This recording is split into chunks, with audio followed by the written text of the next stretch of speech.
Hello everyone, मैं हूं Kamlesh Patel. Welcome to CGPSC लर्नोलॉजी।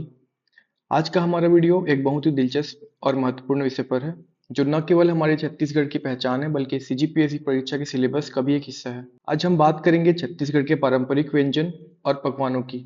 आपने अक्सर सुना होगा छत्तीसगढ़ का कलेवा। यह सिर्फ खाने की चीजें नहीं बल्कि हमारी संस्कृति और परंपराओं का प्रतीक है।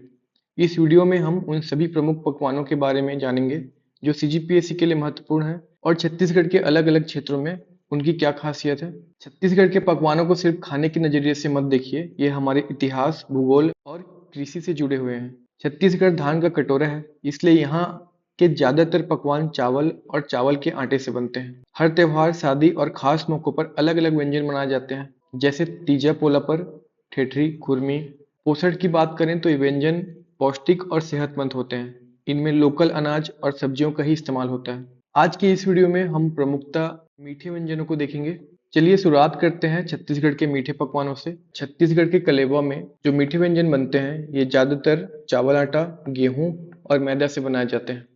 तो आज हम जितने भी व्यंजन पढ़ेंगे, इन सब में इनका ही इस्तेमाल किया हुआ है। तो पहला व्यंजन है गुझिया। इसमें जो प्रमुख सामग्री का इस्तेमाल होता है वह है सूजी, मैदा और शक्कर, और इसे तीजा के अवसर पर बनाया जाता है। अगला है तिखुर। तिखुर में तिखुर कंद का इस्तेमाल होता है। ये जो है, ये तिखुर कंद है। तिखुर कंद से तिखुर पाउडर बनाया जाता है और इसे शक्कर के साथ मिक्स करके एक हलवा बनाया जाता है, जिसे तिखुर कहते हैं, और इसका उपयोग प्रमुखता उपवास में किया जाता है। जो अगला व्यंजन है, यह है करी लड्डू, जिसे छत्तीसगढ़ी में करी लाडू कहते हैं। और यह व्यंजन छत्तीसगढ़ के पारंपरिक व्यंजनों में से एक है, जिसे विवाह और मृत्यु पर बनाया जाता है। इसमें बेसन और गुड़ का उपयोग होता है। अगला है बूंदी लाडू।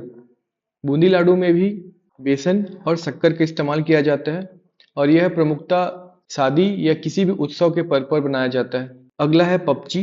पपची में गेहूं आटा, चावल आटा और गुड़ का इस्तेमाल होता है और पपची को शादी के अवसर पर बनाते हैं। आप सब खुरमी के बारे में जानते ही होंगे। खुरमी तीजा पोला पर बनाते हैं और इसमें चावल आटा, गेहूं और शक्कर का इस्तेमाल किया जाता है। अगला है तस्मई। तस्मई यानी कि खीर। इसमें दूध, चावल और शक्कर का उपयोग होता है। तस्मई के लिए किसी विशेष पर्व की आवश्यकता नहीं होती। किसी भी उत्सव, पर्व या सामान्य अवसर पर इसे बनाया जाता है। अगला जो हमारा व्यंजन है, यह अतिथि सत्कार के लिए छत्तीसगढ़ में बहुत फेमस है, जो है गुलगुला। इस व्यंजन में प्रमुखतः गेहूं के आटा का इस्तेमाल किया जाता है। इसमें या तो आप शक्कर इस्तेमाल कर सकते हैं या गुड़। इसके बाद जो अगला व्यंजन है, यह है बोबरा। बोबरा को मातृ नवमी पर बनाते हैं और यह एक विशेष व्यंजन है जिसमें गेहूं आटा, शक्कर और गुड़, इनमें से कोई एक का इस्तेमाल किया जाता है। अगला व्यंजन है दरहौरी। दरहौरी को देसी रसगुल्ले का संज्ञा मिला है छत्तीसगढ़ में और इसमें दरदरे चावल और गुड़ का इस्तेमाल किया जाता है। छत्तीसगढ़ में इस व्यंजन को काफी चाव से बनाया और खाया जाता है, खासकर दीपावली और होली के अवसर पर, जिसका नाम है अइसा, और इसमें चावल के आटे का और गुड़ का इस्तेमाल किया जाता है। इसके बाद है दूध फरा। दूध फरा में चावल के आटे का इस्तेमाल होता है, साथ ही दूध और शक्कर का। हमारा अगला व्यंजन छत्तीसगढ़ में एक विशेष स्थान रखता है, क्योंकि ये राजीव लोचन मंदिर का प्रसाद है। इसका नाम है पीड़िया, जो चावल के आटे से और शक्कर से बनता है। राजीव लोचन मंदिर राजिम में है और इसे छत्तीसगढ़ का प्रयाग भी कहा जाता है। 7वीं या 8वीं शताब्दी के बीच नल वंश के राजा विलास तुंग ने इसका निर्माण कराया था। यह जो मंदिर है, यह पंचायतन शैली में है। मंदिर के दीवारों पर आपको भगवान विष्णु का विभिन्न रूप, जैसे नरसिम्हा, वामन या वरा की सुंदर मूर्तियां देखने को मिलेगी।